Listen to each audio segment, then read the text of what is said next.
Hej så med alle jer derude. Jeg har glædet mig utrolig meget til at komme lidt mere tilbage på min Facebook-side igen. Jeg har haft en rigtig god oplevelse for 2 måneders tid siden, som jeg rigtig gerne vil dele med dig. Og den er så spændende, at jeg rigtig gerne vil tale om den, og den er dukket op til mig flere gange, at det er noget, jeg skal byde ud med og dele i min gruppe her. Så det gør jeg. Men nu skal I høre, fordi der var en kvinde, der var hos mig for 2 måneders tid siden, som sagt. Og der var noget ved denne her session, der var lidt mystisk, der var lidt underligt. For det første, så følte jeg mig klar, parat, og jeg tunede mig ind, da hun kom. Det gjorde jeg jo lige lidt inden hun kom, for ligesom jeg havde overskriften på, hvad det var, jeg skulle arbejde med. Og afdødekontakten, den gik rigtig godt. Men clairvoyancen omkring hende selv, der ramte jeg ikke. Jeg ramte ikke spot on, fordi hun sagde rigtig mange gange nej og nej og nej. Og det var en situation, som jeg ikke har prøvet før på den her måde. Den var anderledes for mig. Og da jeg så var færdig og sagde, at jeg beklager, afdødekontakten gik godt, men clairvoyancen, den var jeg ikke så tilfreds med. Noget tid efter, så kontakter jeg den her kvinde og skriver til hende, at jeg synes, hun var rigtig spændende at arbejde med, og bad hende faktisk om at komme tilbage til mig. Og så vil jeg rigtig gerne give hende en hel clairvoyance. Og det vil den her dame rigtig gerne, og hun kommer så en dag hos mig. Og jeg har tunet mig rigtig, rigtig godt ind, endda ekstra meget, fordi det skal bare være spot on, og det skal være godt. Og det skulle være sådan, at når hun gik ud af min dør, så havde hun fået noget med sig, og hun havde fået en rigtig god oplevelse. Og jeg sidder så over for hende, og jeg går i gang med clairvoyancen. Jeg får nej, og nej, og nej. Og jeg kunne simpelthen ikke forstå det. Så jeg havde trukket et tarotkort, inden hun kom, omkring det, som det handlede om. Så siger jeg til hende, jeg kan simpelthen ikke forstå det.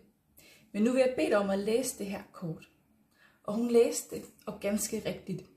Det var det hele det handlede om. Men fordi at denne her kvinde sagde nej, og det der var rigtig interessant, det var, at hun vidste faktisk ikke hvorfor. At hun kunne fornemme og mærke ind i sig selv, at hun ikke havde det godt.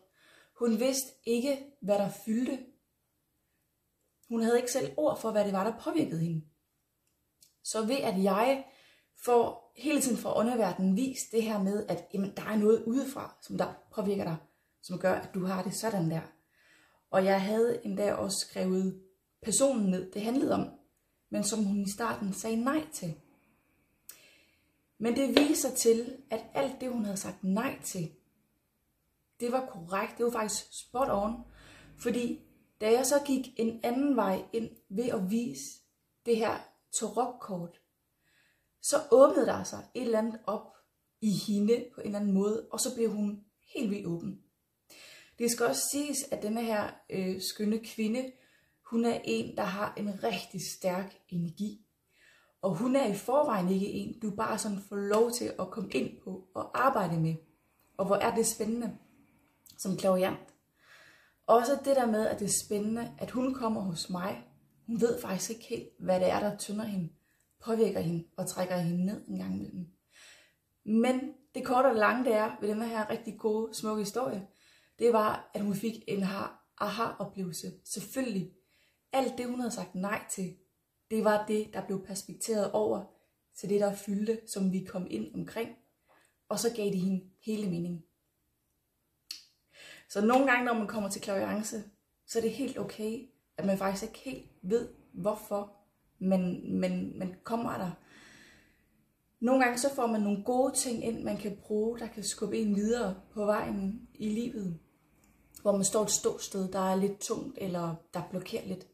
Og andre gange, så finder man ud af, og det er jo det, der er det fantastiske ved det, hvad det er, der egentlig er gået og fyldt og påvirket, som man nu kan begynde at rydde op i.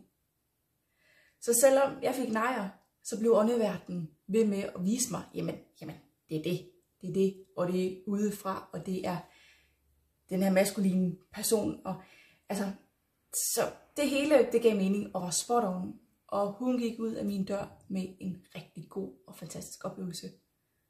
Og det er det, jeg elsker ved den spirituelle verden. Hvad den kan vise, hvad den kan give, hvordan den kan hjælpe dig og mig videre. Ha' en rigtig god og dejlig fredag, og ikke mindst weekend. Hej.